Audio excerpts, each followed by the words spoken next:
मजीद। बच्चों, welcome to another O level past paper session. हम कोशिश कर रहे हैं आपका साथ एंड तक दें, जितना सपोर्ट कर सकते हैं करें। लेकिन बायोलॉजी के एमसीक्यू पेपर के हवाले से आई एम नॉट वरिड।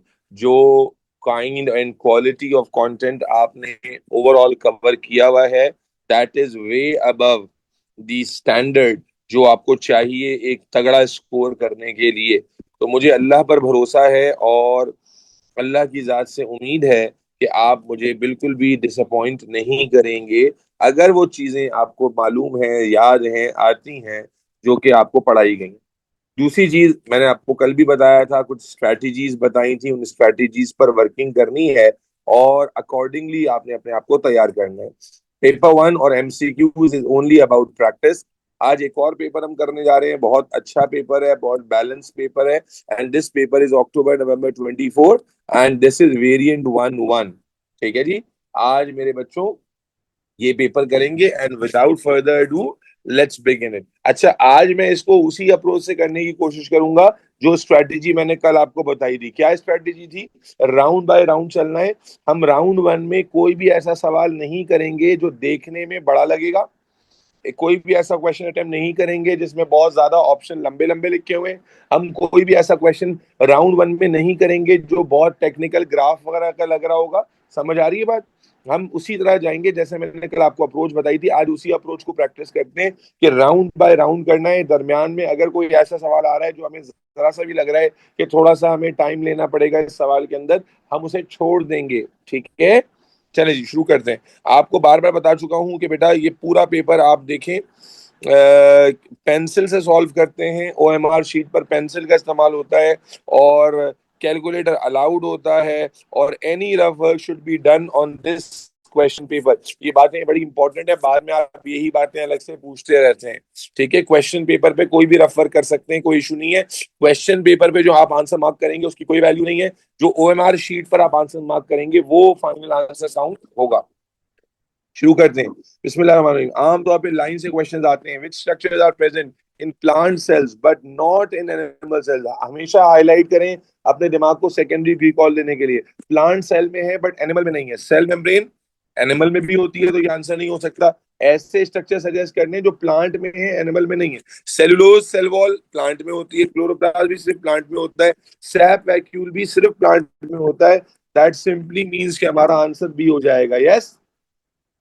अगर बाकी ऑप्शंस को देख लें तो cellulose wall cell wall plant में होती है, लेकिन सेल मेम्ब्रेन एनिमल में भी होती है, साइटोप्लाज्म एनिमल में भी होता है, न्यूक्लियस एनिमल में भी होता है, साइटोप्लाज्म एनिमल में भी होता है। तो all the other options are incorrect. Clear? तेजी से चलेंगे। The Wobegong or carpet shark is a type of shark that spends its time resting on the sea floor. Okay. There are 12 different species of Wobegong. The largest is this. Okay. The spotted Wobegong, growing to about 3 meters in length. What is the genus name? Okay, we know that this is the name of the genus, and that is the name of species. ऐसा ही है। पानी की बोतल तो दे दो, phone कर रहा हूँ। हाँ, आप नीचे क्यों आई? अभी एक होगी, उसके बाद दो बजे खत्म। एक मिनट होल्ड करो बच्चों। हाँ हाँ, ठीक है भाई, पानी भिजवा दे ठंडा। तो बेटा जीनस का नाम क्या होगा? बहुत सिंपल सा सवाल है, क्या नाम है जीनस का? ये हमारे पास आ गया, ओरेक्टोलोबस। ठीक है जी, आगे चलते हैं। दी बैक्टीरियम विब्रियो कॉलेरा, आप जानते हैं इससे कॉलेरा होता है। कॉलेरा टॉक्सिन याद आता है तुम लोगों को? कॉलेरा टॉक्सिन जो आयन इम्बैलेंस कॉज करता है इंटेस्टीन में, that causes the disease cholera act on the cells of the intestinal wall. We know that it causes chloride ions to move out. सारा कुछ पढ़ाया गया आपको या नहीं पढ़ाया गया? क्लोराइड आइन जो है, आयोनिक इंबैलेंस में क्लोराइड आइन जो है वो out of the intestine move कर जाते हैं, which process will then lead to the production of dangerously high amount of watery diarrhoea. कौन से प्रोसेस की वजह से high amount of watery diarrhoea यहाँ पर हमें देखने में मिलेगा। That's a very simple process. Diarrhoea होगा, वाटर की बात हो रही है, तो वाटर की जो मूवमेंट होती है वो सिर्फ एक ही प्रोसेस से हमने पढ़ी है बायोलॉजी में, एंड दैट इज ऑस्मोसिस। कोई मसला तो नहीं है? अच्छा, अगर क्लोराइड आइन की बात हो रही होती तो हम फिर भी कहते कि क्लोराइड आइन जो है, चूंकि आइन है वो प्रोटीन ट्रांसपोर्ट के थ्रू आएगा, तो eventually it could be active transport. लेकिन चूंकि the question is very clear, the question is asking about the watery diarrhea, so high amounts of water will move only by osmosis. Is this clear बच्चों? मुझे जल्दी जल्दी respond करते जाएंगे। अच्छा, मैं नोटिस कर रहा हूँ कि माशाल्लाह बच्चा मेजोरिटी 70% बच्चा क्लास में है ही नहीं। आई डोंट नो क्या चल रहा है यार आप लोगों के जहन में। ऐसा नहीं करो यार। चलो next. Which movement of a substance which movement of a substance in a plant requires the plant to provide energy? हाँ भाई, कौन सी मूवमेंट को करने के लिए एनर्जी चाहिए होगी? एनर्जी चाहिए का मतलब एक्टिव ट्रांसपोर्ट। कौन सी मूवमेंट को करने के लिए एक्टिव ट्रांसपोर्ट चाहिए होगा? प्लांट में आपको पढ़ाया गया है क्या कार्बन डाइऑक्साइड, क्या गैसेस एक्टिव ट्रांसपोर्ट से मूव करती है? नहीं। हमने क्या पढ़ाया था बेटा? Gases move by diffusion. तो ये भी गैस है, ये भी गैस है, ये सब किससे मूव करेंगे बेटा? वर्किंग करते जाएंगे, diffusion. However, we have learned this so many times that mineral uptake by root hair cell is a classical example of active transport. Yes or no? And transport of water up the xylem. Transport of water, ये xylem आप जानते हैं hollow tube होती है। xylem जो है वो hollow tube होती है। Yes or no बेटा? तो इसके अंदर जो water move करता है, that is also diffusion, remember? क्योंकि इसमें कोई membrane involve नहीं होती। ये सारी बातें आपको क्लैरिटी से बताई गई हुई है, कोई परेशानी तो नहीं है? तो answer would be C. Okay, which statements are correct? Okay, कौन सी statement ठीक है? A molecule of DNA consists of many nucleotides. Is DNA made up of nucleotides? Yes, DNA is a nucleotide chain, and nucleotide is a monomer that is made up of phosphate group, pentose sugar, and nitrogen base. Yes. A molecule of glycogen consists of many glucose molecule. Glycogen आप जानते हैं क्या होता है? Polysaccharide होता है, and polysaccharide is made up of monosaccharide. That is also correct statement. बेटा बात समझ में आ रही है बच्चों? And then a molecule of lipid consists of glycerol and amino acid. No, that's not correct. Glycerol and what is the correct combination? Glycerol and fatty acid. Glycerol is and fatty acid. So पहला दो option correct है, and therefore we can say that 1 and 2 are correct. ठीक है, बेहतर से बेहतर explanations आपने बेटा देनी है। ठीक है, नेक्स्ट क्वेश्चन। अब देखो, जैसे ये ग्राफ आ गया ना, I don't want you to do the graph in round one. Round one में हम इसको नहीं करेंगे, बिकॉज आप देखें डिस्क्रिप्शन भी ज्यादा है, फिर ग्राफ की अंडरस्टैंडिंग, उससे क्या होता है? मोमेंटम टूट जाता है। तो as a smart strategy maker student आपने ये राउंड वन में नहीं करना है, छोड़ दें इसको। नेक्स्ट, ये राउंड वन में अब देखो, इसके ऑप्शन अगर आप देखें तो ऑप्शन वन वन वर्ड के हैं, और वन वन वर्ड के साथ डिस्क्रिप्शन भी कम है। तो कैन आई डू इट और can I attempt it in round one? Yes I can. अगर मुझे लगेगा मुश्किल है मैं छोड़ दूंगा। यहां पर मैंने क्यों छोड़ दिया? यहां पर मुझे ग्राफ है, चार अलग तरह के एक्सप्लेनेशंस भी ज्यादा है, तो मैंने इसको छोड़ दिया। लेकिन मैं इसको करने का ट्राई कर सकता हूं अगर मैं वन गो में समझ पा रहा हूं। Let's do it. ठीक है, the graph shows the rate of photosynthesis. Okay, ये बुक का ग्राफ है, बहुत सिंपल है। Rate of photosynthesis in a plant in a full sunlight at two different temperatures and at different concentrations of carbon dioxide. यहां पर percentage concentration of carbon dioxide है। आपको मालूम है ना, दो ही ग्राफ तो आपने पढ़े, कार्बन डाइऑक्साइड का और लाइट इंटेंसिटी का। ठीक है ना? तो मेरे बच्चे, कार्बन डाइऑक्साइड कॉन्सेंट्रेशन ये वाली आ गई, टेम्परेचर आ गया ये वाला। ठीक है, आपको नजर आ रहा है कि 20 डिग्री सेल्सियस पर रेट ऑफ फोटोसिंथेसिस देखो कम है भाई, और 30 डिग्री सेल्सियस पर रेट ऑफ फोटोसिंथेसिस ज्यादा है। ये बात क्लियर वाजे है भाई। 20 डिग्री पर रेट ऑफ फोटोसिंथेसिस कम है और 30 डिग्री पर ज्यादा है। अब सवाल देखते हैं, normal atmospheric carbon dioxide concentration what limits, ये तो बच्चों वाला सवाल है। हाँ भाई, नॉर्मल कॉन्सेंट्रेशन पे what limits the rate of photosynthesis? ये बात मैंने आपको वाज़ेह तौर पर, कार्बन डाइऑक्साइड के ग्राफ में इस पॉइंट पर कार्बन डाइऑक्साइड खुद लिमिटिंग फैक्टर होता है, यस और नो? और इस पॉइंट पर लाइट इंटेंसिटी या अदर फैक्टर्स आर लिमिटिंग।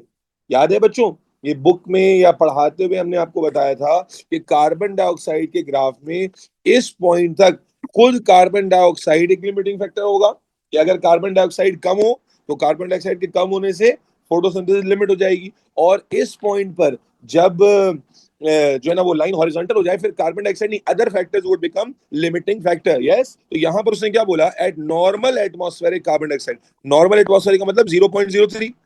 भाई नॉर्मल एटमॉस्फेरिक कार्बन डाइऑक्साइड कितनी होती है बच्चों, 0.03 टू 0.04। इसका मतलब वो लेवल यहाँ कहीं आएगा। तो यहाँ पर हमने बुक में पढ़ा है, नोट्स में पढ़ा है कि जिस पॉइंट पर यहाँ ग्राफ राइज हो रहा होता है, तो what is the limiting factor, carbon dioxide itself is the limiting factor. क्या ये बात नोट्स में ऑलरेडी, अगर आप जाकर टैली करेंगे तो ये बात आपको ऑलरेडी लिखी हुई मिलेगी। कार्बन डाइऑक्साइड के इस पॉइंट पर या लाइट इंटेंसिटी के इस पॉइंट पर यही लिमिटिंग फैक्टर होते हैं। ठीक है, सीधी सीधी बातें, हर बात नोट्स में लिखी हुई है। Okay, next question. The diagram shows the section of dicotyledonous leaf which cells cannot photosynthesize। मेरे बच्चा बहुत सिंपल है, ये आपके पास कौन से सेल्स हैं, एपिडर्मल सेल्स हैं। क्या एपिडर्मल सेल्स में फोटोसिंथेसिस हो सकती है, नहीं हो सकती, तो that would be our answer. Remaining answers को भी देख लेते हैं। ये पैलिसेड सेल्स हैं, आपको मालूम है ये तो सबसे ज्यादा फोटोसिंथेसिस करते हैं। As you can see they have highest number of chloroplast. ठीक है, ये कौन से स्पॉन्जी सेल्स हैं, इनमें भी क्लोरोप्लास्ट आपको नजर आ रहे हैं। इवन गार्ड सेल्स के अंदर भी आपको, गार्ड सेल्स के अंदर भी आपको क्लोरोप्लास्ट नजर आ रहे हैं। तो the only cell which do not have chloroplast and can not perform photosynthesis are B. Clear clear clear, okay, बेहतरीन हो गया। Next, again a very simple question. A leafy stem was cut from a plant and placed in a red dye solution for 18 hours. The diagram shows the transfer section of the stem after 18 hours. Which tissue will be stained red? हाँ भाई, कौन सा tissue red stand होगा? बहुत simple सी बात है, बहुत बच्चों वाली बात है। उम्मीद करता हूं कि आप इसमें भंड नहीं मारेंगे। अब मुझे एक बात बताएं कि अगर एक स्टेम को हमने, या स्टेम के टिश्यू को हमने रेड स्टेन में डिप कर दिया है, तो मेरा बच्चा वाटर जब एब्जॉर्ब होता है तो कौन से टिश्यू में जमा होता है, कौन से टिश्यू में जमा होता है, जाइलम में जमा होता है। वेरी गुड भाई, जो भी चीजें एब्जॉर्ब होती हैं वो जाइलम के थ्रू एब्जॉर्ब होती हैं। Do you all agree? Yes. अब जब जाइलम के थ्रू एब्जॉर्ब होंगी तो जाइलम कहां पर है, याद है भाई? ये डायग्राम्स आपको कराई गई हैं बच्चों, बिल्कुल कराई गई हैं। आपको बताया था कि जितने भी अंदर वाले टिश्यूज होते हैं ये सारे क्या होते हैं, जाइलम होते हैं, स्टेम में भी और रूट में भी। लीव्स में, लीव्स में लीव्स में डिफरेंट होता है, लीव्स में डिफरेंट होता है। लीव में ऊपर से आए तो पहले जाइलम पड़ता है, बाद में फ्लोएम आता है। यस और नो? पहले जाइलम आता है बेटा, बाद में फ्लोएम आता है। याद आ गई बात या नहीं आ गई? तो मेरे बच्चों जाइलम कहां पर है, this is xylem, therefore the answer would be B. बात समझ में आ गई? जब भी कोई चीज वाटर या मिनरल एब्सॉर्ब होता है तो वो जाइलम के थ्रू रन करता है। तो the answer that contains the red dye और red pigment would be xylem. और जाइलम कहाँ है? आपने अपनी थ्योरी से पढ़ा हुआ है कि जाइलम जो है वो रूट हो। अगर मैं याद दिला दूं, रूट की डायग्राम याद दिलाऊं, तो रूट में भी जाइलम अंदर वाली साइड पर होता है। दिस वुड, ये जाइलम होता है, याद है बेटा? ये जाइलम होता है ना, ये सारा जाइलम। लेकिन लीव्स के अंदर जो जाइलम होता है वो आउटर होता है। उम्मीद करता हूं याद आ गया होगा, आंसर वुड बी है। कोई मुश्किल परेशानी तो नहीं है यहां तक? Okay, next. The diagram shows movement of water. ये आपको पता है, ट्रांसपायरेशन का क्वेश्चन आ गया है मेरे ख्याल है। ट्रांसपिरेशन का पाथवे आपको पढ़ाया गया हुआ है, सारे फैक्टर्स आपने पढ़े हुए। ठीक है जी, the diagram shows movement of water through the part of leaf. अब आप जानते हैं क्या हो रहा है, देखो जाइलम से पानी, जाइलम से पानी आ रहा है स्पॉन्जी सेल के अंदर, स्पॉन्जी सेल्स में मूव कर रहा है, और स्पॉन्जी सेल से फिर ये एयर स्पेसेस में आ रहा है, एयर स्पेसेस से ये स्टोमेटा के थ्रू बाहर निकल रहा है। ठीक है, ये आप क्लियरली देख रहे हैं। अब सवाल ये पूछता है, which processes are involved in the movement of water at these stages? कौन से प्रोसेसेस इन्वॉल्व हैं? सबसे पहले 4 to 5 में बताइए जरा जल्दी से। 4 to 5 जहां गार्ड सेल इन्वॉल्व हो रहा है, 4 to 5 में यहां पर कोई मेम्ब्रेन इन्वॉल्व नहीं हो रही, तो what is that process? Obviously that process is diffusion. इसका मतलब मेरा बच्चा, मेरे बच्चे, ऑटोमेटिकली सारे आंसर देखो। आपने जादू देखा, जादू, जादू देखा आपने कि बेटा 4 to 5 देखो, कॉम्बिनेशन होते हैं। 4 to 5 में कोई मेम्ब्रेन इन्वॉल्व नहीं है, तो वी ऑलरेडी न्यू कि this is diffusion, this is diffusion. तो जो ऑब्वियस था मैंने उस पर फैसला किया, तो ठक ठक ठका ठक। अब बाकी ऑप्शन ऑटोमेटिकली करेक्ट हो जाएंगे। देखो 1 to 2 cell to cell movement हो रही है तो ऑस्मोसिस हो जाएगा। ठीक है, 3 to 4, तो 3 to 4 में आप जानते हैं वाटर इवेपोरेट करके एयर स्पेसेस में आता है। तो आपको टाइम बचाना है। अगर आप स्मार्ट होंगे, ऑब्वियस चीजों पर फोकस करेंगे, तो वक्त बचेगा। इज दिस क्लियर भाई?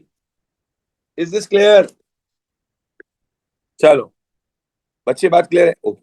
मैं बार बार तुम्हें कॉन्फिडेंस देना चाह रहा हूं कि 40 आउट ऑफ 40 की गेम है, इससे नीचे की गेम नहीं है। चले, the diagram shows part of the human digestive system. Okay, which parts produce bile and store bile? बच्चों वाली बात है, वी नो कि बाइल लिवर में प्रोड्यूस होता है और स्टोर गॉल ब्लैडर में होता है। That is gall bladder. तो 1 and 4 should be the answer, and here we have the option. Is this clear? एक एक चीज अल्हम्दुलिल्लाह आपको मालूम है। ये मैं स्टैंडर्ड पेपर से डिफिकल्ट पेपर आपको करा रहा हूं। आगे चले। अब देखो ये क्वेश्चन आ गया। This question seems to be very lengthy, क्योंकि यहाँ डायग्राम्स हैं, डायग्राम के साथ ऑप्शंस भी डायग्राम में बेस्ड हैं। मैं ये नहीं कह रहा ये आसान या मुश्किल है, लेकिन राउंड 1 में हम इस क्वेश्चन को अटेम्प्ट नहीं करेंगे। We will not let our momentum break down. हम मोमेंटम टूटने नहीं देंगे। समझ आ रही है बात? तो इसको भी छोड़ देते हैं। 2 क्वेश्चन हो गए जो मैं छोड़ रहा हूं। आगे चले। Which diagram shows the absorption of different food molecules into a villus? आपको विलस पढ़ाया गया है, बिल्कुल पढ़ाया गया है। कौन कौन से मॉलिक्यूल्स हैं? देखो यहाँ दिखाया हुआ है, amino acid, fatty acid, glucose, glycerol. आप जानते हैं फैटी एसिड और ग्लिसरॉल कहाँ एब्जॉर्ब होते हैं भाई? ये एब्जॉर्ब होते हैं लैक्टील में। रिमेंबर, फैटी एसिड और ग्लिसरॉल कहाँ एब्जॉर्ब होते हैं? लैक्टील में। Other substances are directly absorb into the blood capillaries. Yes और नो? है भाई? याद है? फैट यानी फैटी एसिड और ग्लिसरॉल वगैरह लैक्टील में एब्जॉर्ब होते हैं। बाकी अमाइनो एसिड, ग्लूकोज वगैरह सब कुछ जो है ब्लड कैपिलरीज में एब्जॉर्ब होता है। तो जरा देख लेते हैं। Which diagram represents? ओके, तो इसका मतलब है जो स्क्वायर होगा और जो ये पेंटागन है, दैट शुड बी इन लैक्टील। तो जरा देखते हैं कौन सा आंसर है। दिस इज लैक्टील ना, ये हमारी लैक्टील है। तो अगर स्क्वायर और पेंटागन लैक्टील में कहाँ आ रहा है? स्क्वायर और पेंटागन लैक्टील में आ रहा है। स्क्वायर और पेंटागन,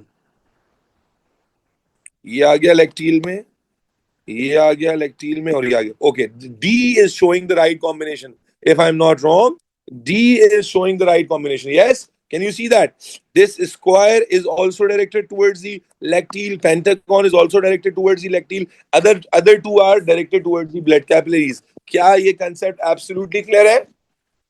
चलो, अगर आप ऑप्शन ए को देखें तो square was directed toward lacteal but the pentagon was directed towards blood capillaries, which is not a correct combination. Is that clear बच्चों? प्यारे बच्चों, क्लियर है? Okay, next question. कॉम्बिनेशन वाले questions are very easy to do always. The table shows the changes that occur in thorax। आपको पढ़ाया गया है बेटा, इनहेलेशन एक्सहेलेशन आपको बहुत अच्छे से पढ़ाया गया है ड्यूरिंग ब्रीदिंग। याद रखें, थोड़ा सा मैं तेजी से जा रहा हूं। I want you to make your approach faster. आपको याद है इंस्पिरेशन निमोनिक क्या दिया था मैंने? आई ई का याद है बच्चों? इनहेलेशन में external costal muscles contract, internal costal muscles relax. इसका मतलब ये दोनों तो कट गए।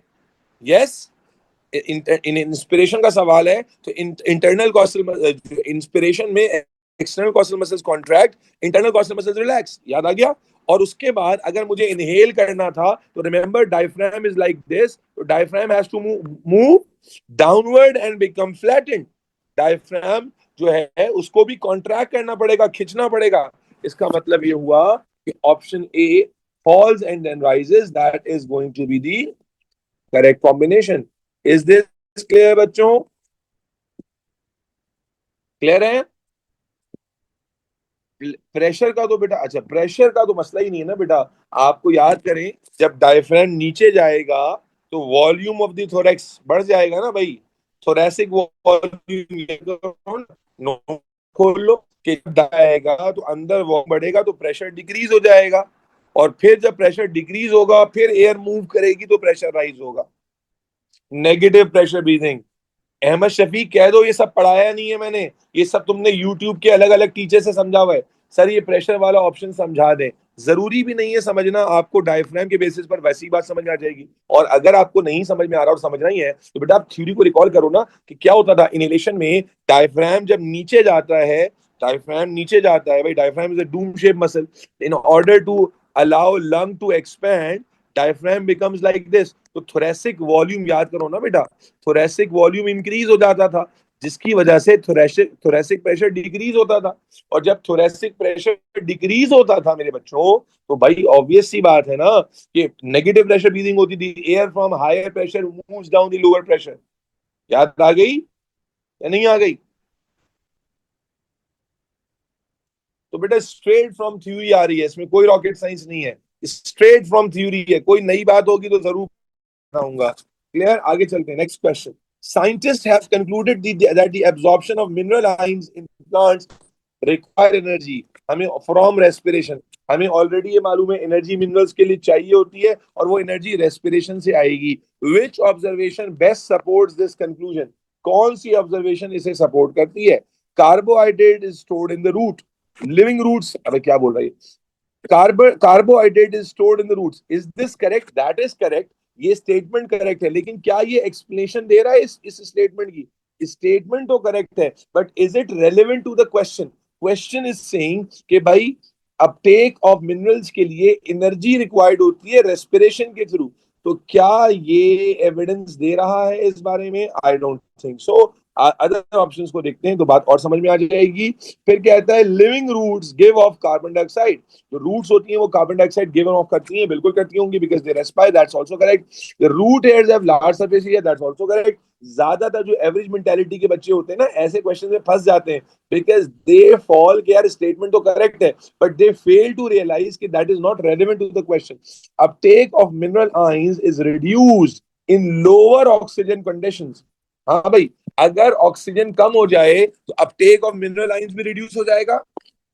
Is it making this relevant to the question? क्यों? क्योंकि ऑक्सीजन अगर कम हो गई तो रेस्पिरेशन कम हो जाएगी, और रेस्पिरेशन कम हो गई तो एनर्जी कम बनेगी, एनर्जी कम बनेगी तो अपटेक ऑफ मिनरल्स नहीं हो पाएगा या कम हो जाएगा। Does this make absolute sense? Clear? तो हमेशा सारे ऑप्शंस को पढ़ लें जरूर, बिस जरूर। चलें।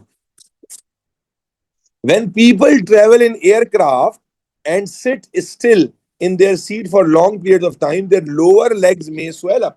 आप जानते हैं अक्सर लोग जब बहुत देर बैठे रहते हैं उनकी लोअर लेग स्वेल अप कर जाती है। क्यों स्वेल अप कर जाती होगी? I think it's very very clear. आप जानते हैं कि मैंने आपको बताया था एक बंदा बैठा हुआ है बहुत देर तक, ये उसका लेट सपोज पाँव है, तो आप जानते हैं ब्लड आ तो आसानी से रहा है, लेकिन जो ब्लड का रिटर्न होता है वो वेन के थ्रू जाना क्या हो जाता है? मुश्किल हो जाता है ना? और इवेंचुअली जब वेन सही तरीके से रिटर्न नहीं दे पाएंगी, that may result in pooling of muscle. और वेन में आप जानते हैं कोई प्रेशर तो होता नहीं है, तो वेन में हमने क्या कहा था, जो सराउंडिंग मसल्स होते हैं वो कॉन्ट्रैक्ट। और वेन में हमने क्या पढ़ा है कि अगर ये वेन होता है, ये वेन है, तो वेन में जो सराउंडिंग मसल्स होते हैं, मान लीजिए ये सराउंडिंग मसल्स हैं, या ये सराउंडिंग मसल्स हैं, तो ये कॉन्ट्रैक्ट और रिलैक्स करके प्रेशर या स्क्वीजिंग इफेक्ट जनरेट करते हैं, जिसकी वजह से ब्लड जो है वो रिटर्न जा रहा होता है। ठीक है ना? तो ऐसी कोई बात हो। अब कहता है which statement explains why this may happen? क्यों हुआ है, कौन सी स्टेटमेंट में समझाते हैं। आए नीचे से पढ़ते हैं। कहते हैं valves in the veins do not fill up with the blood to prevent its backflow। भाई valves का काम क्या फिलअप होना है? नो। कहता है valves in the vein do not fill up with blood। valves blood से फिलअप तो होते ही नहीं, पता नहीं क्या बोल रहा है। देयर इज लिटिल और नो आर्टीरियल ब्लड प्रेशर। क्या आर्टीरियल ब्लड प्रेशर खत्म हो गया है? No, that's also not correct. Artery को ब्लड फेंक, भाई हार्ट बीट कर रहा है तो आर्टरी ब्लड फेंक रही है। The rate of heart beat is reduced. क्या हार्ट बीट कम हो जाएगी as no exercise is happening?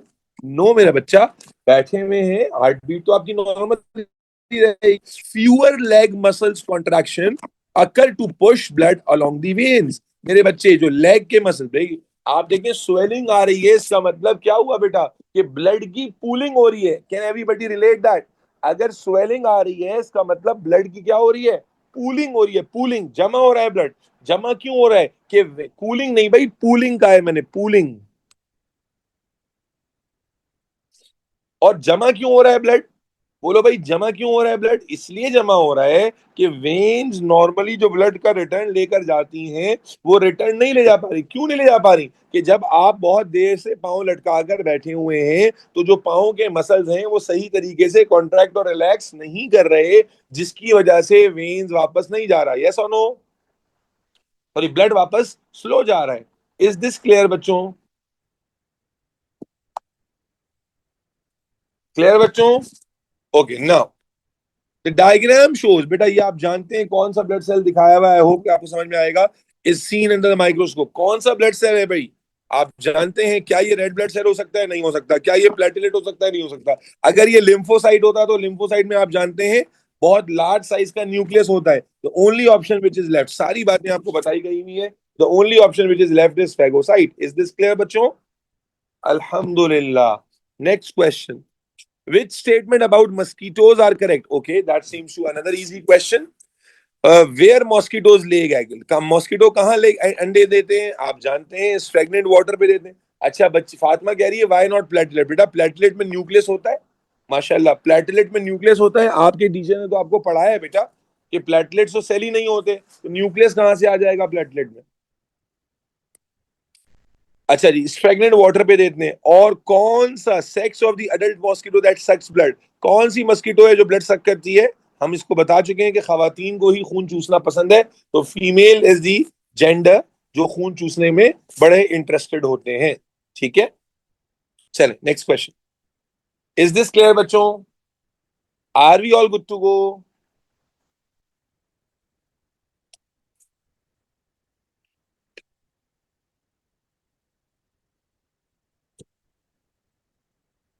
Okay, let's have a next. Let's look at next question. The spread of HIV was reduced in many countries between 1992 to 2010. Which action assisted this reduction? HIV के cases को reduce करने में कौन सा action ने contribute किया होगा? तो आप जानते हैं HIV की प्रिवेंशन हम कैसे कर सकते हैं, और आपको सारे प्रिवेंटिव मेजर्स बताए गए हैं। उम्मीद करता हूं कि यहाँ बर्नर नहीं मारेंगे। डेवलपमेंट ऑफ इफेक्टिव वैक्सीन, क्या HIV के अगेंस्ट हमारे पास कोई वैक्सीन है? No, that's absolutely incorrect. अगर आपने सही तरीके से पढ़ा हुआ है तो यू नो कि कोई वैक्सीन है ही नहीं। क्या educating people about and awareness, क्या ये प्रिवेंटिव मेजर होता है? यस होता है। Treating patient with new antibiotics, क्या एंटीबायोटिक से फातिमा एजी, क्या एंटीबायोटिक से ट्रीटमेंट होता है एचआईवी का? नहीं होता भाई। Using drugs that slows down the appearance of symptoms of HIV, क्या ये भाई ड्रग यूज करना जो सिम्टम्स को स्लो डाउन कर दे, क्या ये प्रिवेंटिव मेजर है? प्रिवेंटिव मेजर क्या होता है? जो डिजीज होने से पहले लिया जाए। तो इसका मतलब the only possible answer that could be B. Is this clear?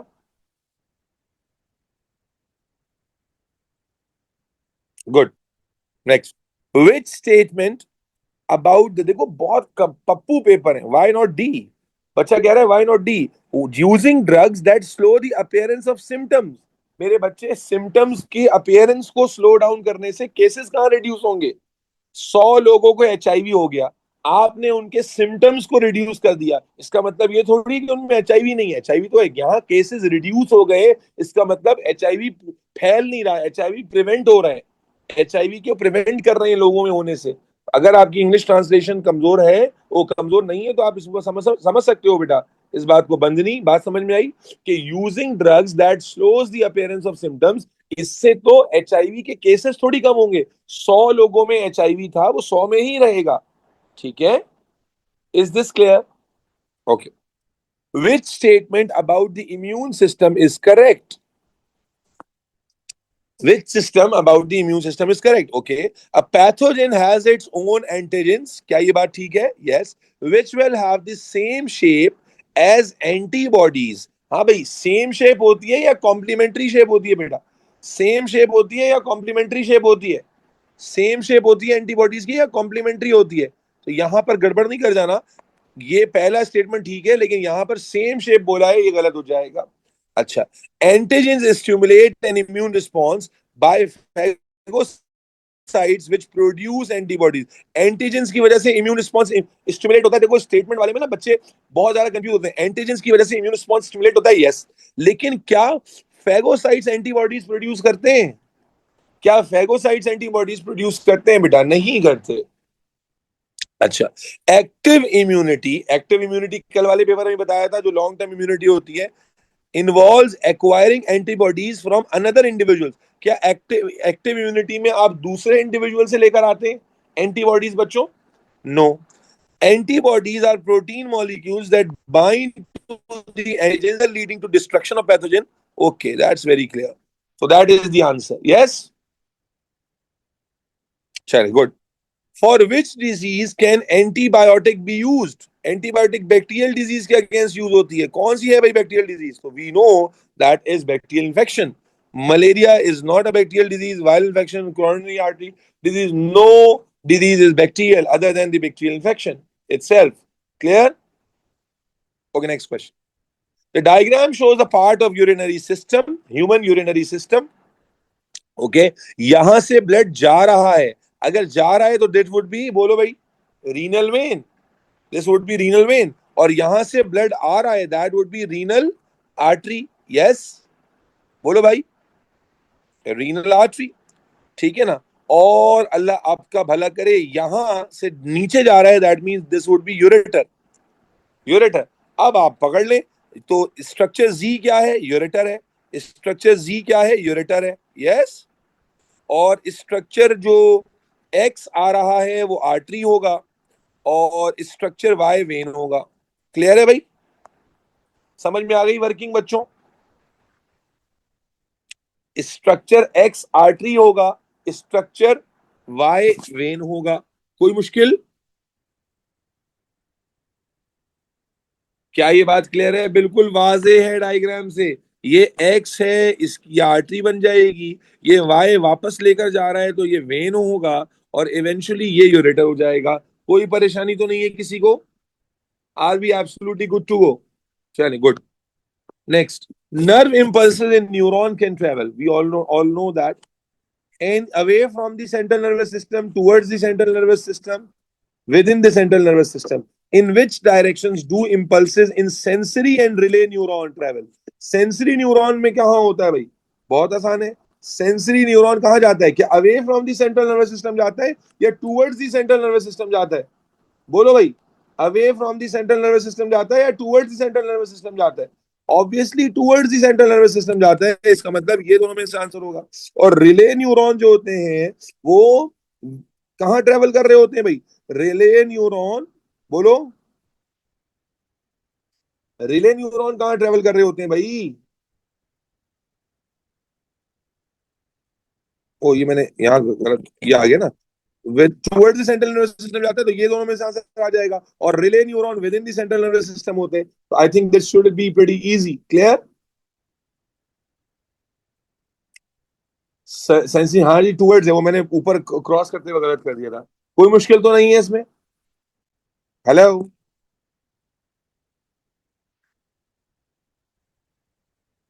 Okay, next. अब देखो ये ग्राफ आ गया. I will again leave this question. This is the third question which I am going to leave this in this paper. मैं तीसरा question है जिसमें फिलहाल के लिए छोड़ रहा हूं. ठीक है, I just want to continue my momentum. Graph है, कैलकुलेशन है, it is going to take some time. ठीक, आगे चल. When a person is frightened, ठीक है, which substances causes increase in blood sugar level? That's very simple. Frightened होगा, कौन सा substance है? Very simple, adrenaline. We know that. अल्हम्दुलिल्लाह, अल्लाह का बड़ा शुक्र अदा करने की जरूरत है. Okay, next. Okay, it's not like physics and chemistry. Raynaud's syndrome is a condition that can be triggered by stress. It causes the hands and feet to react as if they were affected by extreme cold. ठीक है जी? As they were affected by extreme cold, which reaction will take place in the hand and feet on a person with Raynaud's syndrome. भाई उसने hint दे दी कि extreme cold में क्या होता है. ठीक है, एक्सट्रीम कोल्ड अगर हो तो आपके हाथ कैसे रिएक्ट करेंगे? मुझे बताएं. हीट लॉस को प्रिवेंट किया जाएगा, बोले. और भाई जब ठंड, इसको होम्योस्टैटिकली सोचें, ठंड में क्या होगा? हीट लॉस को प्रिवेंट किया जाएगा, तो उसके लिए वेजो डायलेशन होगी या वेजो कॉन्स्ट्रिक्शन होगी? Vasoconstriction होगी. And blood vessels at the skin surface becomes narrow, reducing the blood flow. That's very simple. Yes or no? भाई एक्सट्रीम ठंड में यही होता है, वेदो कॉन्स्ट्रिक्शन होगी ताकि ब्लड वेसल्स नैरो हो जाए और हीट लॉस कम हो जाए. That is a very simple and obvious answer. Clear? अल्हम्दुलिल्लाह. Next question. Okay, this is another combination वाला सवाल है. ठीक है, it may take some time, but इसमें कॉम्बिनेशन कोई एक ही क्रैक करना है. Which diagram describes how oxygen affect the growth in negative gravitropism? Negative gravitropism क्या होता है? नेगेटिव ग्रेविट्रोपिज्म स्टेम शो करती है ना, अगेंस्ट दी ग्रेविटी ग्रो करती है, अगेंस्ट दी ग्रेविटी ग्रो करती है, दैट इज नेगेटिव ग्रेविट्रोपिज्म। यस और नो बच्चों? ठीक है। अब number one, auxin diffuses down the stem, diffuses up the stem. Up the stem होगा, डाउन दी स्टेम होगा? जल्दी से बताओ। डिफ्यूजेस डाउन दी स्टेम होगा, अप दी स्टेम होगा? ऑब्वियसली डाउन दी स्टेम होगा। ऑक्सिन टिप पे बनता है ना, तो जाहिर है स्टेम की ग्रोथ के लिए डाउन दी स्टेम आएगा। तो इसका मतलब दो तो यहीं पर रूल आउट हो गए। ये क्लियर है? दो ऑप्शंस तो यहीं पर रूल आउट हो गए। हाँ ना बोल यार। अच्छा आगे चलो। Auxins collect on the lower side of the stem, auxins collect on the lower side. ठीक है, दोनों same. Cell elongation is stimulated on the lower side, cell elongation is stimulated on the lower side. Okay, ये भी ठीक है। The stem grows away from the gravity towards the gravity. हाँ भाई, तो बड़ा सिंपल हो गया। A would be the answer. C C कौन कर रहा था? देखो कितना आसान था।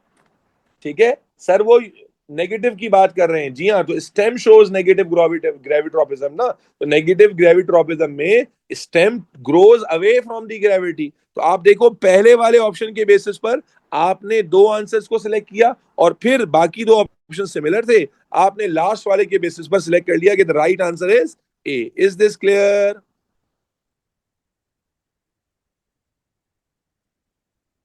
टूवर्ड्स लाइट वाला भी ठीक है ना?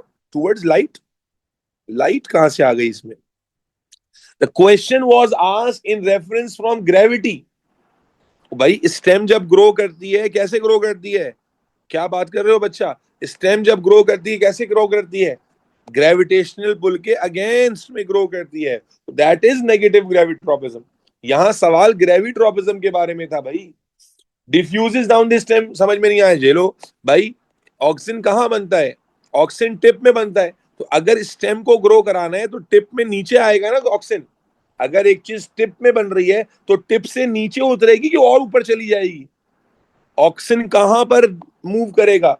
डिफ्यूज करेगा डाउन दी स्टेम ना, नीचे आए, हायर कॉन्सेंट्रेशन से लोअर पे आएगा। क्लियर है हर तरह से? The question was not about phototropism, it was about gravitropism बच्चों। तो जिन बच्चों ने सी सी कहा तो गलत किया। Is this clear?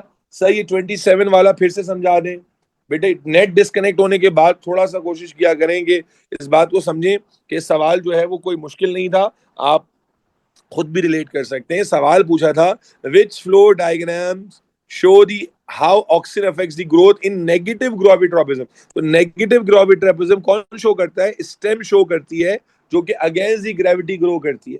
तो इवेंचुअली आपको पहले कॉम्बिनेशन में देखना, oxygen diffuses down the stem, अब दी स्टेम। अब हमने अब दी स्टेम को क्रॉस कर दिया, क्योंकि ऑक्सीजन टिप पे बनता है और टिप पे बनने के बाद नीचे आता है। तो down the stem could be the correct, यानी would be the correct option. उसके बाद ये दोनों स्टेटमेंट्स बिल्कुल सिमिलर थी।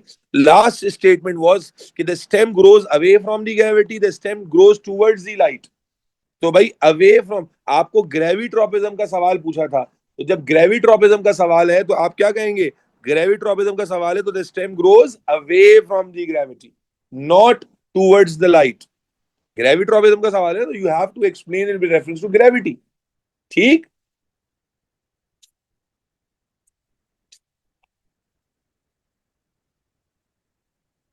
Okay, next question. The diagram shows the some stages during asexual reproduction. भाई asexual reproduction कौन से प्रोसेस से होती है? माइटोसिस से या मियोसिस से? ऑब्वियसली माइटोसिस से होती है। ठीक है जी। अब यहां पर आपको क्या दिखा रहे हैं, देखते हैं जरा। ये न्यूक्लियस है, इसके अंदर ये कुछ क्रोमोसोम आ गए, और उसके बाद फिर ये यूं यूं हो गए। ठीक है, और उसके बाद फिर जनाब आली ये दो न्यूक्लियस बन गए। चलो देखते हैं। विच रो shows the relative amount of DNA in each of the cells V, W, X, Y and Z। Again a combination वाला सवाल है, तो इसमें अगर आप ऑब्वियस चीजों में गलती ना करें तो you will get to the right answer easily. ठीक है, आप राइट आंसर पे आसानी से पहुंच जाओगे। अल्लाह अकबर। अच्छा भाई, शुरू करते हैं। ओहो, सबसे पहले तो मुझे ये बता दें कि जो ऑब्वियस, देखो आपको इस न्यूक्लियस में डीएनए का काउंट में नहीं आ रहा, आपके लिए ऑब्वियस कर लेता हूँ, इस न्यूक्लियस में डीएनए का काउंट समझ में नहीं आ रहा, बट यहां तो समझ में आ रहा है, यहां तो समझ में आ रहा है बच्चों, ये सुनो, यहां समझ में आ रहा है कि भाई कितना डीएनए का काउंट है, ये 4 डीएनए है कि 2 डीएनए है, माशाल्लाह, 4 वाला बच्चा, अल्लाह जलाए खैर दे। अबे 4 कैसे हो जाएंगे गधेड़ो, DNA is a double helical thread. तो 4 थ्रेड्स इक्वल टू 2 डीएनए, 4 का तो ऑप्शन ही नहीं है। 4 थ्रेड्स इक्वल टू 2 डीएनए, इसका मतलब ये ऑब्वियस है कि यहाँ 2 डीएनए है और यहाँ 2 डीएनए। देखो एग्जामिनर ऑलवेज प्ले स्मार्ट, वो बच्चे को यहीं पर फंसा देगा, जो गधा है ना वो यहीं पर फंस जाएगा कि सर हमें डीएनए कैसे पता चलेगा, लेकिन जो स्मार्ट बच्चा है वो ऑब्वियस पे जाएगा। मेरे बच्चे क्या यहाँ पर 2 डीएनए है, बोलो जल्दी से डब्ल्यू में, और एक्स में भी 2 डीएनए है, बोलो, डब्ल्यू में भी 2 डीएनए है और एक्स में भी 2 डीएनए है, बस दो दो, कोई और कॉम्बिनेशन ही नहीं है, आंसर क्या हो जाएगा, सी हो जाएगा। क्या कहते हो, अगर आप थोड़े से स्मार्ट हो तो आपके लिए कोई मुश्किल ही नहीं है। अगर एक बच्चा न्यूक्लियस में अटक गया ना कि सर हमें न्यूक्लियस में कैसे पता चलेगा, तो मेरे भाई फिर आप फंस गए। Examiner always give you a way out, आप उस वे में आउट नहीं ढूंढ सके, फंस जाएंगे। देखे ना यहाँ पर आपको 4 थ्रेड्स नजर आ रही हैं, 4 threads is equal to 2 DNA, क्योंकि each DNA is a double helical thread. तो मेरे बच्चे यहाँ 2 डीएनए आ गए, फिर यहाँ पर भी 2 ही डीएनए है, तो 2 and 2 is the only combination in this case, and that is why C is the answer. आपको इसके बारे में तो सोचना ही नहीं है, समझ रहे नहीं समझ रहे, समझ गए, चलो, okay. asexual reproduction involves asexual reproduction involves a cell cycle in which the cell divides and then growth and DNA synthesis takes place before the cell is ready to divide again। ठीक है, एक cell cycle show की गई है, the diagram shows the stages in one complete cell cycle. एक complete cell cycle में दिखाया हुआ है कि पहले न्यूक्लियस डिवाइड होता है, फिर साइटोप्लाज्म डिवाइड होता है, फिर सेल ग्रोथ होती है, फिर डीएनए सिंथेसिस होती है, फिर सेल ग्रोथ होती है। ये इसने दिखाया हुआ है एक cell cycle. It's an informative question. Using the diagram, which activity in the cycle takes 52.5 minutes in total? किस एक्टिविटी ने 52.5 मिनट्स लिए हैं? यहां पर दिया हुआ है 1.75 आवर्स, पूरी सेल साइकिल में 1.75 आवर्स लग रहे हैं। बहुत ही सिंपल सवाल है, मैथ्स है बच्चों वाली, पूरी सेल साइकिल में 1.75 आवर्स लग रहे हैं, तो मेरा बच्चा 52.5 मिनट्स का मतलब क्या हुआ, 1.75 आवर्स को अगर मैं 60 से मल्टीप्लाई करूं मिनट्स में कन्वर्ट करने के लिए, तो ये मिनट्स में कितना बनेगा, let me do it the maths, 1.75 multiplied by 60, that is 105, and 52.5 is exactly the half। तो which portion is approximately taking the half? अगर आप देखेंगे तो आपको ये और ये मिलाकर पूरा हाफ बनता हुआ नजर आ रहा है। Look at this piece, if I put that piece here, this would complete the half, yes और नो बच्चा? तो 52.5 minutes is taken by which phase, cell growth, yes yes. आप देखिए ना, ये एक पोर्शन है और उसके बाद अगर ये पोर्शन में दोनों इकट्ठा कर दूं, that would be exactly the half of the cell cycle. Clear, that's very good. Okay, next question. ओ शाबाश, ये भी कॉम्बिनेशन वाला सवाल आ गया। ठीक है, देखने में वो सवाल मुश्किल लगते हैं, बट कॉम्बिनेशन होता है तो आसान होते हैं। Which diagram matches each type of flower? बेटा आपको फ्लावर की सारी कहानियां बताई हुई है। इंसेक्ट पॉलिनेटेड फ्लावर, आप जानते हैं कि इंसेक्ट पॉलिनेटेड फ्लावर के कैरेक्टर्स क्या होते हैं। ठीक है, जहां पर एक ऑप्शन गलत हो वहां आगे बढ़ जाओ। Insect pollinated flower, anther loosely attach होता है, नो, एंथर लूजली अटैच तो वहां होता है ना विंड पॉलिनेटेड, बस जहां गलत हो गया आगे बढ़ जाओ। एंथर, ओके, यहां पर अगर आप देखें तो इंसेक्ट पॉलिनेटेड फ्लावर में कहता है stamen short, that's correct. Wind pollinated flower में anther loosely attach, that's also correct. और विंड पॉलिनेटेड फ्लावर में small sticky stigma, that's incorrect. क्या स्मॉल स्टिकी होता है स्टिग्मा? नो, वो तो इंसेक्ट्स के लिए होता है, इंसेक्ट्स के लिए होता है, यस। अच्छा आगे चल, ऑप्शन सी को कॉम्बिनेशंस को देखने की कोशिश कीजिएगा, ऑप्शन सी के कॉम्बिनेशंस को देखने की कोशिश कीजिएगा। मेरे बच्चे इंसेक्ट पॉलिनेटेड फ्लावर्स हैं, तो अब यहां पर पहला है small sticky stigma, that's correct. दूसरा है short stamens, that's also correct. Smooth light pollen, that's also correct. Another loosely, okay, that seems to be absolutely correct. Yes, कोई मुश्किल? सारे ऑप्शंस करेक्ट बैठ रहे हैं बच्चों, हाँ ना बोलो यार। Yes, okay next. What is the sequence of the organs that a sperm cell must pass through so it can fertilize an egg? Sperm का राज बताएं। ठीक है जी। स्पर्म डक्ट कहां से कहां निकलेगा, स्पर्म का पाथवे बताएं। जब स्पर्म बन रहा है वहां से कहां जाएगा, तो स्पर्म डक्ट में आएगा, फिर यूरिथ्रा में आएगा, फिर vagina, cervix, uterus, oviduct, that is the correct one. क्या ख्याल है, यही पाथवे करेक्ट है? आगे देख लेते हैं। स्पर्म डक्ट से वजाइना में आ जाएगा, वजाइना से यूरिथ्रा में आएगा, नो। यूट्रस से स्पर्म डक्ट में आएगा, नो। यूरिथ्रा से स्पर्म डक्ट में आएगा, no. The only possible answer is this one. Yes, sperm duct से यूरिथ्रा, यूरिथ्रा से इजैकुलेट होगा, वजाइना में आएगा, वजाइना से ऊपर जाएगा सर्विक्स में, सर्विक्स से यूट्रस में, और यूट्रस से ओवी डक्ट में जाएगा। ठीक, next question. Okay, the diagram shows the changes in the thickness of the uterus lining of a woman during her menstrual cycle. आपने menstrual cycle बहुत अच्छे से पढ़ी हुई है। At which time is the woman most likely to be fertile? Fertile का मतलब क्या होता है? Ovulation. Fertile का मतलब क्या होता है? Ovulation. तो अगर आप गौर से देखें तो यहाँ थिकनेस ऑफ यूट्राइस लाइनिंग दी हुई है, यहाँ थिकनेस बढ़ रही है, इसका मतलब ये कौन सा फेज है? रिपेयर फेज है। यस और नो? रिपेयर फेज है। और फिर बी 14th डे पर ओव्यूलेशन होती है, इसका मतलब ये हो गया this is going to be the fertile phase. Yes और नो? कोई मुश्किल? मेंस्ट्रुअल साइकिल देखो, अल्लाह का शुक्र अदा करो, हर चैप्टर का हर एक कंसेप्ट बहुत अच्छे से पढ़ा हुआ है आप लोगों ने। What is an example of discontinuous variation? Blood group. ठीक, आगे चलो। पेडिग्री चार्ट आ गया, मैंने कल भी बताया था। Night blindness is inherited condition in which people have unusually poor vision when light levels are low. The diagram shows the inheritance of night blindness in 3 generations of a family. ठीक है, okay. Couple 4 and 5 are expecting their second child, individual 7. अब again आपको मैंने बताया था कि मेरे बच्चे, this is a very important information, कि आपको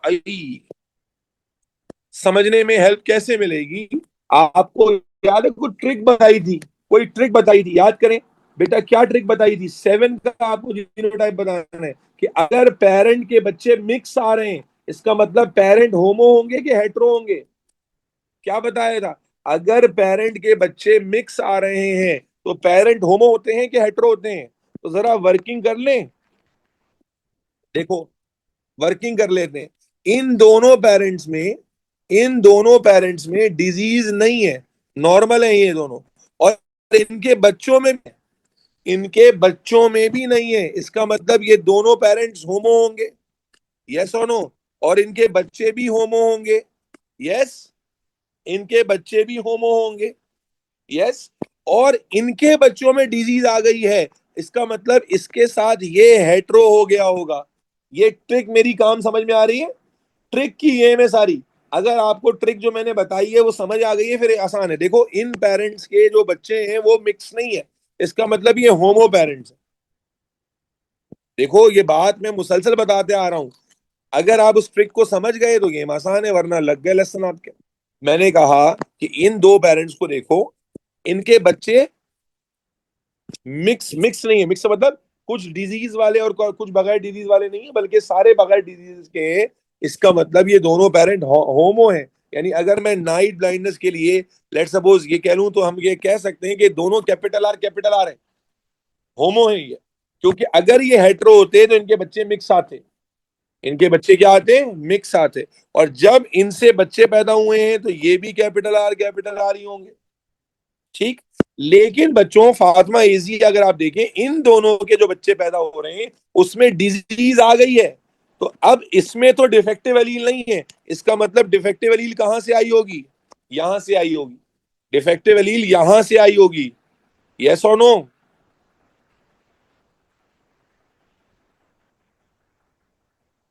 बल्कि इसको ऐसे वर्क कर लें, चलें मैं आपके लिए आसानी कर देता हूं, आपके लिए और आसानी कर देता हूं। क्या याद करोगे मेरे बच्चे? यहां पर डिफेक्टिव अलील आ रही है, यहां पर डिफेक्टिव अलील आ रही है, यस और नो? अगर यहां पर डिफेक्टिव एलील आ रही है, इसका मतलब दोनों एलील्स डिफेक्टिव होंगी। ऐसे कर लो, दोनों एलील डिफेक्टिव होंगी। जब दोनों एलील डिफेक्टिव हैं तो आप जानते हैं जो इनहेरिटेंस होती है, जो इनहेरिटेंस होती है उसमें एक एलील एक पेरेंट से आती है और दूसरी एलील दूसरे पेरेंट से आती है। यस, एक एलील एक पेरेंट से आती है भाई। अगर ये स्मॉल आर बन रहा है तो एक एलील एक पेरेंट से आई होगी, तो इसका मतलब दोनों के अंदर एक एक डिफेक्टिव एलील होगी। अगर दोनों के अंदर एक एक डिफेक्टिव एलील है और फिर भी उनमें डिसऑर्डर नहीं है, इसका मतलब उनके पास एक एक नॉर्मल एलील भी होगी। यस और नो? क्या समझे? बोलो, बात समझ में आई या नहीं आई? भाई देखो, अगर आप रिवर्स में चले जाओ तो बिल्कुल आसान हो जाएगा। देखो, इन इसमें डिजीज आई है, इसमें डिजीज आई है, इसको अब रिवर्स में वर्कआउट कर लो। इसमें डिजीज आई है, इसका मतलब इसकी दोनों एलील डिफेक्टिव हो गई। दोनों एलील डिफेक्टिव होने का सिंपल मतलब क्या है कि एक एलील एक पेरेंट से आई होगी, दूसरी एलील दूसरे पेरेंट से आई होगी। जब दोनों एलील अलग अलग पेरेंट से आई हैं तो दोनों में डिफेक्टिव एलील मैंने इंट्रोड्यूस कर दी। लेकिन क्या पेरेंट में खुद डिफेक्ट था? क्या पेरेंट में खुद डिफेक्ट था? नहीं था। जब पेरेंट में खुद डिफेक्ट नहीं था, इसका मतलब उनमें एक एक नॉर्मल एलील भी होगी। इस तरह से पेरेंट का जीनोटाइप हमें पता चल गया। और जब पेरेंट का जीनोटाइप हमें पता चल गया तो अब हम इनकी क्या कर सकते हैं? क्रॉस करके पॉसिबिलिटी निकाल सकते हैं।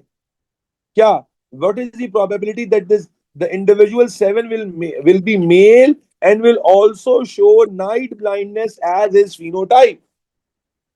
ठीक है, night blindness as his phenotype. तो आपने क्या कहा? आपने कहा यार capital R small R, capital R small R का आपने बनाया, ये आया कैपिटल आर, ये आया capital R small R, capital R small R, small R small R. तो नाइट ब्लाइंडनेस की पॉसिबिलिटी कितनी बन रही है? 0.25।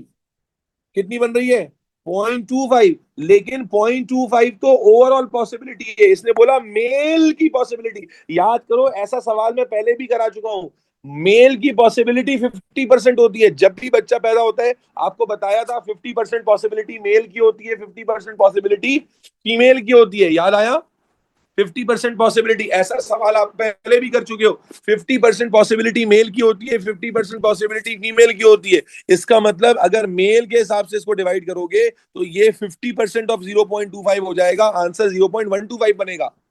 दोबारा समझ लो, पहले तो यार पहले तो बेसिक पे वर्क कर लो ना।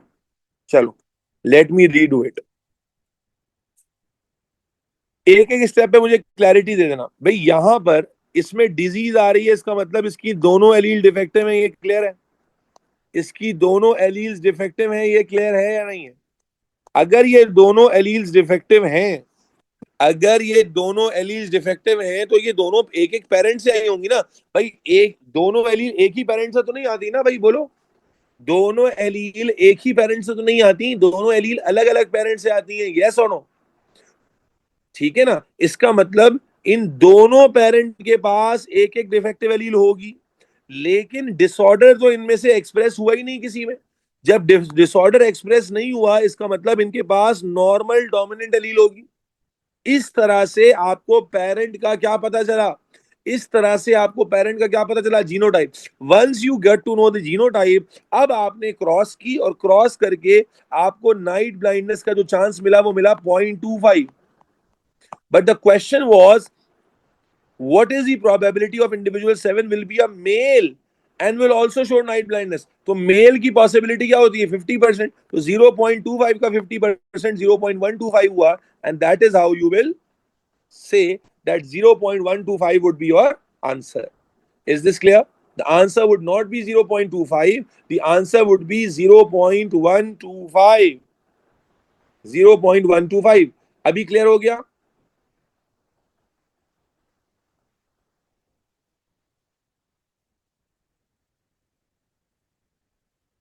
भाई जवाब दे दो, वेट कर रहा हूं।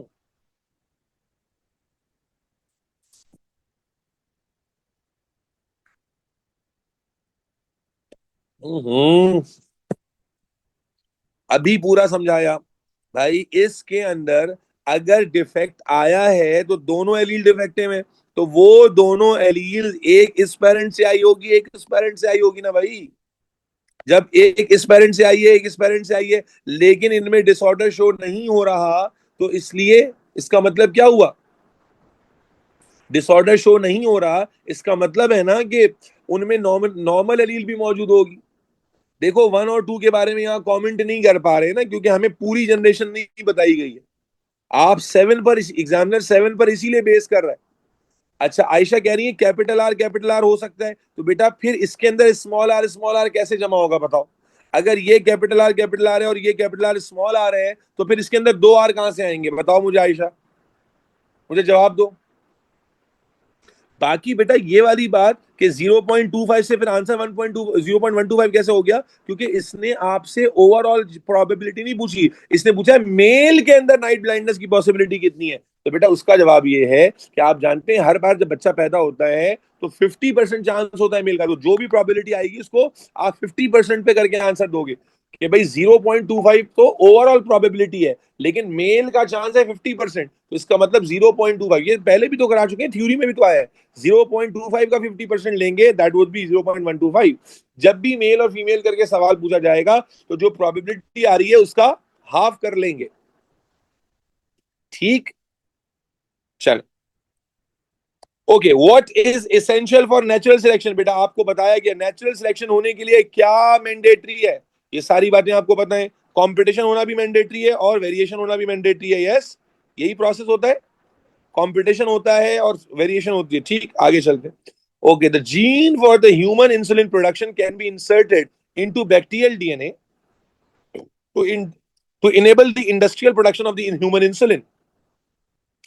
What is the advantage of using this type of insulin to treat the patient? आप पढ़ चुके हैं कि भाई ह्यूमन इंसुलिन प्रोड्यूस करने के लिए ह्यूमन जीन को बैक्टीरियल डीएनए के साथ इनकॉर्पोरेट किया जाता है। अब कहता है इसका एडवांटेज क्या होगा? Any offspring of the patient will be protected against developing diabetes. क्या डायबिटीज डेवलप होने से रुक जाएगा? बोलो, क्या डेवलप होने से रुक जाएगा? नहीं, ये तो ट्रीटमेंट यूज होता है ना। The patient pancreas will start producing penicillin. क्या पेशेंट का पेनक्रियाज पेनिसिलिन प्रोड्यूस करना शुरू कर देगा, सॉरी इंसुलिन प्रोड्यूस करना शुरू कर देगा? No, the insulin gene will be replace in the patients DNA.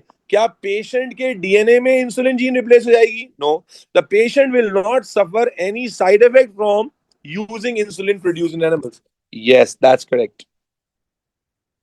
Okay, okay, next question. Which row identifies the organism in a food chain? हाँ भाई, प्रोड्यूसर कौन होगा? ऑब्वियसली प्लांट होगा। ठीक है, हर्बीवोर कौन होगा?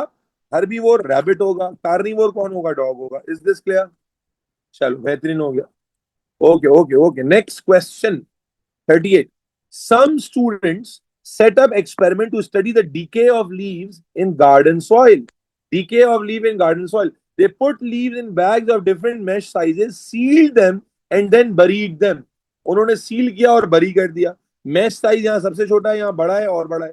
Each month for 5 months, the bags were dug up, and the total percentage loss in mass from the start of experiment was calculated. अब आप देखें, जहां पर मैश साइज छोटा है वहां पर परसेंटेज लॉस कम हुआ है, और जहां मैश साइज बड़ा है वहां परसेंटेज लॉस भी ज्यादा हुआ है। ऐसा क्यों हुआ होगा? बेटा कल वाले पेपर में बताया था कि डीकम्पोजिशन के लिए बैक्टीरिया यूजेस ऑक्सीजन, याद है? डीकम्पोजिशन के लिए बैक्टीरिया यूज करते हैं ऑक्सीजन को। अरे भाई याद आया? तो जब बैक्टीरिया ऑक्सीजन को यूज करेंगे तो वी नो कि ज्यादा तेजी से डीके होगा। जब मैश साइज बड़ा है तो ज्यादा ऑक्सीजन जा पाएगी। बोलो बेटा, जब मैश साइज बड़ा है तो ज्यादा ऑक्सीजन जो है ना वो मूव इन कर पाएगी, जिसकी वजह से डीके थोड़ा सा फास्टर होगा। Does this make sense? Absolutely, everybody in the class? Okay. अब कहता है what can students conclude from these results? ये रिजल्ट क्या कंक्लूड कर रहे हैं? Decay is dependent on access to oxygen for the decomposers. Okay, the larger the mesh. अच्छा, बोला है कि इन रिजल्ट से क्या कंक्लूड हो रहा है? इन रिजल्ट से मेश साइज जैसे जैसे हम बड़ा कर रहे हैं, डीके बढ़ता जा रहा है। यस सुनो, जैसे जैसे mesh size बड़ा कर रहे हैं, decay बढ़ता जा रहा है. So decay is dependent on an excess of oxygen for the decomposers. The larger the mesh size, the faster the rate of decay. Is it the data that is relevant to the table? Can we conclude this from the table? Yes or no? So from the table we can conclude simply कि जैसे जैसे mesh जा रहे हैं वैसे वैसे rate of decay तेज हो रहा है. Yes. Okay, next question. Population of animals are affected by disease. समझ में नहीं आया बेटा, क्या समझ में नहीं आया?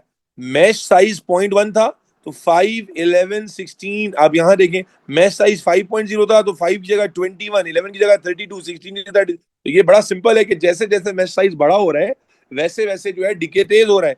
और इसने बोला था what can the students conclude from these results. In result से क्या कंक्लूड हो रहा है? That was a very simple question. Okay, population of animals are affected by disease, number of predators, and supply of food. Which row would lead to the most growth in population size? हाँ भाई, कौन से combination की वजह से सबसे ज्यादा growth होगी? जाहिर है जब डिजीज कम हो, है ना, नंबर ऑफ प्रेडेटर कम हो और सप्लाई ऑफ फूड ज्यादा हो तो मैक्सिमम पॉपुलेशन ग्रोथ हो जाएगी. यस और नो? मैक्सिमम पॉपुलेशन ग्रोथ हो जाएगी. Yes, obviously yes. Clear? Okay, next. Which human activity has caused most damage to tropical rain forest? Forest को सबसे ज्यादा किस एक्टिविटी ने डैमेज किया है? We all know, human activity में cutting down trees for industrial use. Yes, that's correct. अब ये तो हो गए हमारे वो क्वेश्चंस. दरमियान में हमने कुछ क्वेश्चन छोड़ दिए थे, 3 सवाल छोड़े थे. अब हम उस पे चलेंगे. पेपर हमारा पूरा हो चुका है almost. Okay, the diameter of the प्यूपिल of the eye was measured at a range of different light intensities. प्यूपिल के डायमीटर का सवाल है. आप जानते हैं लाइट इंटेंसिटी जैसे जैसे बढ़ती है वैसे वैसे प्यूपिल क्या हो जाता है? बोलो, प्यूपिल क्या हो जाता है? छोटा हो जाता है. ठीक है. What is the percentage decrease in pupil diameter rounded to 1 decimal place when a person moves from an area of complete darkness to an area of light intensity 10,000 arbitrary units. Complete darkness क्या है? ये है. और ये है full light intensity. और निकालना है परसेंटेज डिक्रीज. याद करो, परसेंटेज डिक्रीज निकालने का फॉर्मूला बताया था बायोलॉजी के एटीपी टिप्स में भी बताया था. भाई परसेंटेज डिक्रीज कैसे निकालोगे बच्चों? यहां पर क्या वैल्यू आ रही है? बहुत सिंपल सी मैथ्स है. यहां पर क्या वैल्यू है बेटा? वैल्यू बताएं. ये 5 है, ये 6 है, तो दिस वुड बी 5.2, 5.4, 5.6, 5.7, 5.7. यस. एंड यहां पर कितनी वैल्यू बनेगी? 2.2, 2.4, 2.6. So how are you going to approach it? 5.7 minus 2.6 divided by 5.7 multiply by 100. yes. भाई याद है, initial value minus final value divided by initial value. Percentage length change निकालना सिखाया था ना आपको. कैलकुलेट करो भाई, कैलकुलेट करो. क्या आ रहा है? 54.4 आ रहा है. Okay, that's correct. तो देखो, सवाल तो मुश्किल नहीं था, मैथ सीज ने छोड़ दिया था. Is this clear? भाई परसेंटेज चेंज आपको निकालना सिखाया था. Initial value minus final value divided by initial value. Yes और no? Okay, good to go. Okay, और कौन सा सवाल छोड़ा था हमने पीछे? ये सवाल छोड़ा था. Okay, let's look at this question. 5 test tubes containing cooked egg white are set up as shown. Cooked egg white contain protein. Okay, सवाल में क्या कह रहा है? एग वाइट में प्रोटीन होता है. Protease solution of different pH are added to each test tube. ये प्रोटीएज सोल्यूशन डाला है सबके अंदर. सबके अंदर प्रोटीएज डाल दिया है एज यू कैन सी. और ये इनकी पीएच है. अब आप जानते हो प्रोटीएज किस पीएच पे काम करता है भाई? प्रोटीएज को काम करने के लिए कौन सी पीएच चाहिए होती है? लो पीएच, इसका मतलब प्रोटीएज की एक्टिविटी सबसे ज्यादा यहां होगी, यस, और यहां पर प्रोटीन का मैक्सिमम ब्रेकडाउन होगा। Does this make sense? यहां पर प्रोटीन का मैक्सिमम ब्रेकडाउन होगा और यहां पर प्रोटीन का ब्रेकडाउन बहुत ही कम होगा। Does this make sense? Logic समझ में आती है कि भाई प्रोटीएज जो कि प्रोटीन को ब्रेक डाउन करता है उसको काम करने के लिए लो पीएच चाहिए होती है, तो लो पीएच पर सबसे ज्यादा एग वाइट ब्रेक डाउन हो जाएगा। Does this make sense everybody in the class? Mustafa Khurram, Ayana Jiwani, तो अब आप देखें सबसे ज्यादा प्रोटीन ब्रेक डाउन कहां हो रहा है। ये देखो लिखा हुआ है protease and digested egg white, सबसे ज्यादा डाइजेशन कहां हो रही है, सी और डी में। तो ये दो ऑप्शन रूल आउट हो गए। बोलो भाई, सी और डी में सबसे ज्यादा हो रहा है, और उसके बाद फिर 5 पे थोड़ा कम हो रहा है, 5 पे थोड़ा कम हो रहा है, उसके बाद यहां पर बिल्कुल नहीं हो रहा। तो इसका मतलब कौन सा आंसर हो जाएगा बच्चों? C would be the answer. Why not D? क्योंकि डी के अंदर आप देखें यहां पर भी ब्रेकडाउन दिखाया हुआ है। क्या प्रोटीएज इस पीएच पर काम करता है बच्चों? क्या प्रोटीएज इस पीएच पर काम करता है? No, not at all. Clear? ठीक बेटा, यहां लिखा हुआ है प्रोटीएज फ्रॉम द स्टमक में चंदा।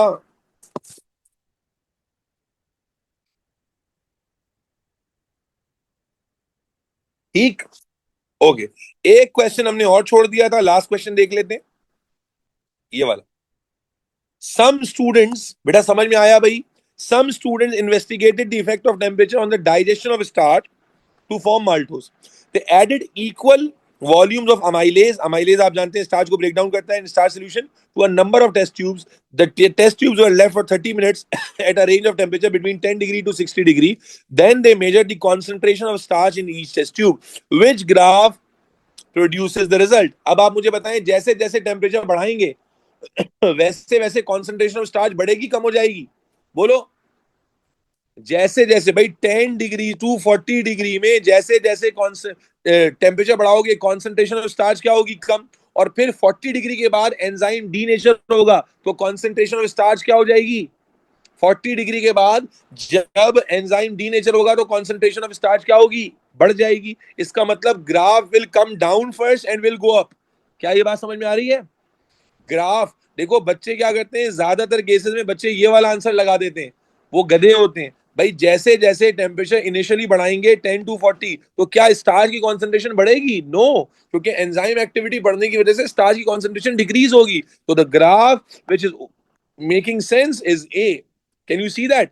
कि भाई जैसे जैसे आप 10 डिग्री से 40 डिग्री तक जाओगे तो एंजाइम एक्टिविटी तेज होने की वजह से, एंजाइम एक्टिविटी तेज होने की वजह से कॉन्सेंट्रेशन ऑफ स्टार्च कम होती चली जाएगी, और उसके बाद जब आपका एंजाइम डीनेचुरेशन की तरफ जाएगा तो फिर कॉन्सेंट्रेशन ऑफ स्टार्च बढ़ेगी। अच्छा, बहुत सारे बच्चे बी लगा देंगे, प्यारे बच्चे हैं ना, वो बहुत ही प्यारे बच्चे हैं माशाल्लाह, वो आंसर लगा के आ जाएंगे बी।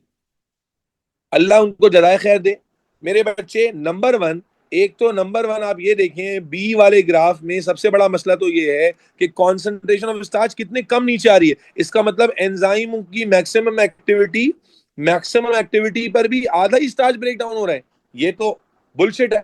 अगर आप लॉजिकली जाएं तो लॉजिकली भी आपको ये बात समझ में आ जाएगी कि मेरे भाई आपको यहां पर मैक्सिमम एक्टिविटी पर मैक्सिमम एक्टिविटी पर आपको सिर्फ half half starch break down हो रहा है, नहीं। दूसरा, उसके बाद एंजाइम एकदम से तो डीनेचर नहीं हो जाता, फिर ये स्टार्च कांस्टेंट कैसे हो गया? हो ही नहीं सकता। तो लॉजिकली बोलेंगे तो दैट्स नॉट पॉसिबल। ये दिमाग का एक कंफ्यूजन है जिसमें आप फंस गए। ठीक है जी। अब मेरा बच्चा पेपर कंप्लीट हो गया, और इस पेपर में ग्रेड ए स्कोर करने के लिए यू नीडेड 30 मार्क्स। 30 मार्क्स चाहिए थे ग्रेड ए के लिए, and E was on 14 marks. The maximum and minimum limit of this paper was this. अब अगर मैं मान के चलूं कि आप जेनेटिक्स वाला सवाल गलत कर देते या और भी 2-3 सवाल गलत कर देते, तब भी आप ए ग्रेड लूज नहीं करना चाहिए। ई ग्रेड 14 मार्क्स पर था, ए ग्रेड 30 मार्क्स पर था, एंड 30 मार्क्स तो मेरा नहीं ख्याल कि यहाँ कोई भी बच्चा ऐसा है जो नहीं ले पाएगा। क्या सारे के सारे बच्चे वे अबव 30 थे? ठीक है, कोई भी क्वेश्चन ले लें वे अबव 30 आप जा रहे हैं। और आप देखें, मैंने ये पेपर स्टार्ट किया था कितने बजे, कोई 11 बज के 8 मिनट पर, 12 बज के 12 मिनट पर पेपर खत्म हो चुका है सारी चीजें समझाकर। ठीक है।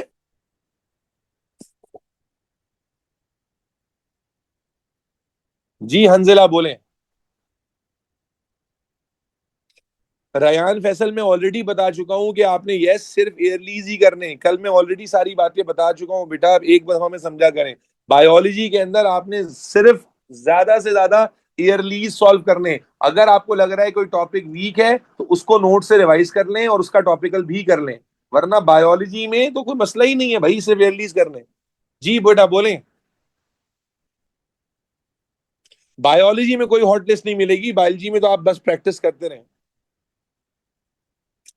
बायोलॉजी इज वेरी इजी, आपको कॉन्सेप्ट आने चाहिए, बस आप कर लोगे। Paper one is easy, biology का तो बड़ा आसान है। अच्छा केमिस्ट्री की रात में अपलोड नहीं हुई है क्या? अच्छा मैं पूछ लेता हूँ, रात में अपलोड तो हो जानी चाहिए थी। हॉट लिस्ट यूट्यूब पे नहीं भाई, कोई नहीं आएगी, बस हॉट लिस्ट जो है वो उन्हीं स्टूडेंट्स को मिलेगी जो हमारे साथ मौजूद है।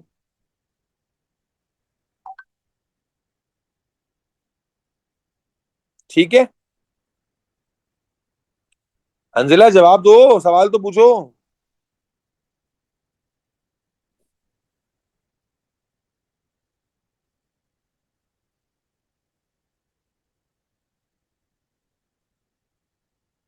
बायोलॉजी की कल क्लास हाँ अभी अपलोड हो रही है, जब मैं आपकी क्लास ले रहा था अपलोड हो रही थी। बेटा मैंने आपको अनम्यूट ही किया हुआ है अंजिला, आपका माइक अनम्यूट ही तो है। अच्छा दोबारा कर देता हूँ, बोले।